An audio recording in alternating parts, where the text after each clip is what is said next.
At GMC, ignorance is the furthest thing from bliss. Bliss is research, testing the testing, until it results in not just one truck, but a whole lineup. The 2025 GMC Sierra lineup, featuring the Sierra 1500 Heavy Duty and EV. Because true bliss is removing every shadow from every doubt. We are professional grade. Visit GMC.com to learn more. You may get a little excited when you shop at Burlington. What a low price! You see that? They have my favorite brand! It's like a whole new Burlington! I can buy two! I'm saving so much! Burlington saves you up to 60% off other retailers' prices every day. Will it be the low prices or the great brands? Burlington. Deals, brands. Wow. I told you so. Styles and selections vary by store. This is Optimal Work Daily. 10 Ways to Relaxify Your Workspace, Part 2 by Steve Pavlina of stevepavlina.com. 5. Play relaxing music. Experiment with different types of music to see what effect they have on your stress level and productivity. Use headphones if you need to keep from disturbing others. I prefer total silence when I do certain types of work, but for everyday tasks, I like listening to music, and my favorite types of music are vocal trance and new age. 6. Get a decent chair. Most likely you'll use your chair more than any other object in your workspace, so consider investing in a good one. Today there's an assortment of oddities that you can sit on, including knee chairs, balls, and more. Head to an office supply store and find something that suits you. If your company won't get you a decent chair, then consider buying your own. I don't own a super expensive chair. I think it was $200 originally, but it works for me. It keeps my spine straight, and I can sit for hours without pain or discomfort. I tested dozens of different chairs before picking this one. It's about 10 years old now, though, so this would probably be a good time for me to take another look to see if I can find an even better one. I've heard really good things about the Aeron desk chairs. On the other hand, it might be more fun to upgrade to a throne. 7. Add a portable fan. Even with good air conditioning, you might have periods where you just want to feel a little cooler, or maybe you'd like a bit of air circulation. Use a small portable fan to keep your comfort level right where you want it to be. Today's high in Las Vegas is 105 degrees Fahrenheit, and later this week it's supposed to hit 110. Midsummer temperatures can exceed 120 degrees. Even with the air conditioning on, it can still get a little warm in my home office during the summer. A portable fan is a nice addition to my workspace.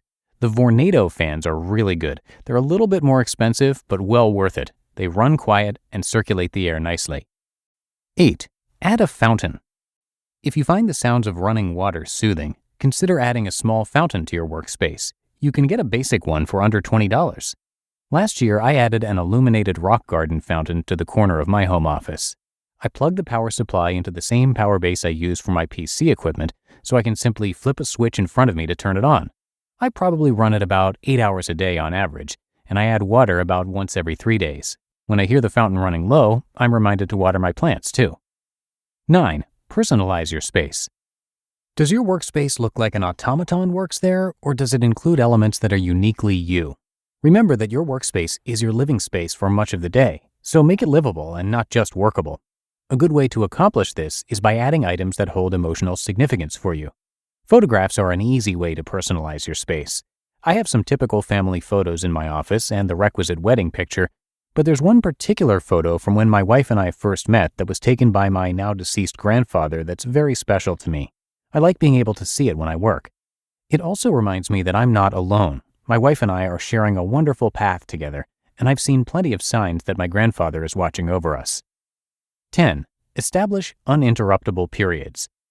Negotiate a period of time each day where you turn off all outside communication and encase yourself in a cocoon of concentration. Put up a Do Not Disturb sign, turn off your phone, disable your instant messenger, and don't check email either.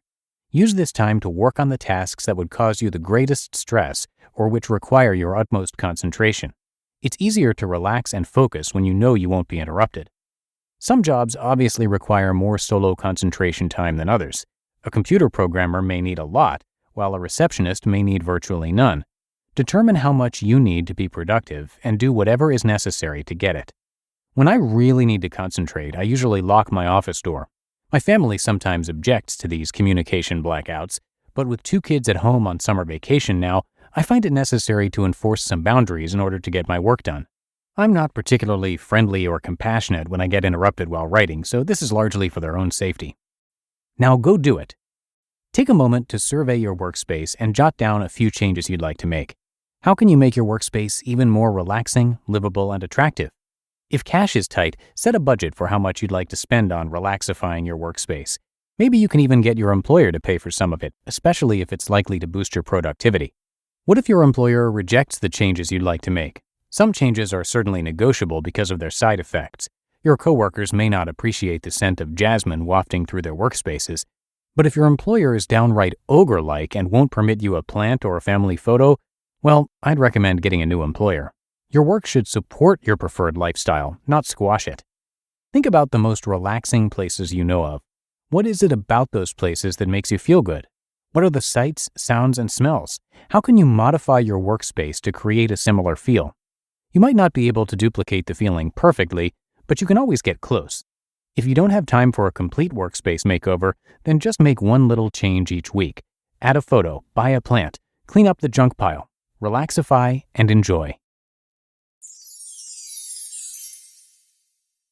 You just listened to part 2 of the post titled 10 Ways to Relaxify Your Workspace by Steve Pavlina of stevepavlina.com. Eczema isn't always obvious, but it's real. And so is the relief from Ebglyss.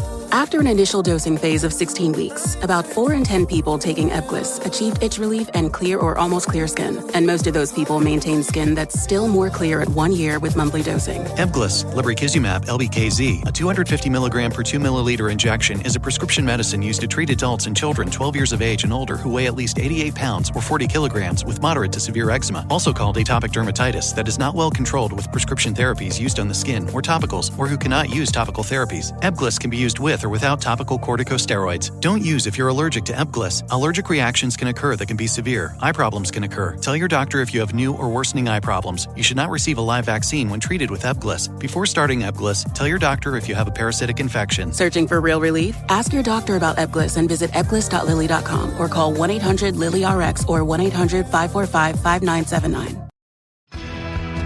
You know that feeling when someone shows up for you just when you need it most? That's what Uber is all about. Not just a ride or dinner at your door. It's how Uber helps you show up for the moments that matter. Because showing up can turn a tough day around or make a good one even better. Whatever it is, big or small, Uber is on the way. So you can be on yours. Uber, on our way. And that concludes Steve's post from yesterday. A little bit more about him. He is a really fascinating guy. Before he started blogging about personal growth back in 2004, he ran his own computer game development company for 10 years, mostly focused on non-violent puzzle games.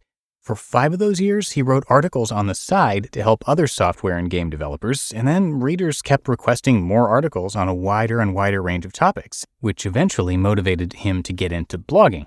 He retired from game development when he realized that he could create more positive ripples in the world by shifting to personal development work. He says he still enjoys programming and occasionally writing his own software tools to assist with personal growth experiments. And nowadays, he does everything he can to support the growth of readers of his blog. So come check it all out at stevepavlina.com, and you can find that linked in this episode's description at oldpodcast.com. All right, I'm going to keep this ending short as we wrap up our weekend with this Sunday episode. But if you haven't done so already, please do subscribe to this show in your favorite podcast app. That's, of course, going to give you all the new episodes automatically, so you're always caught up. You can also hit the follow button depending on what app you are using. Either way would be just great, and thanks so much for subscribing. But that's going to do it for today. I hope you have a great rest of your day, and that you'll be back with me here tomorrow where your optimal life awaits.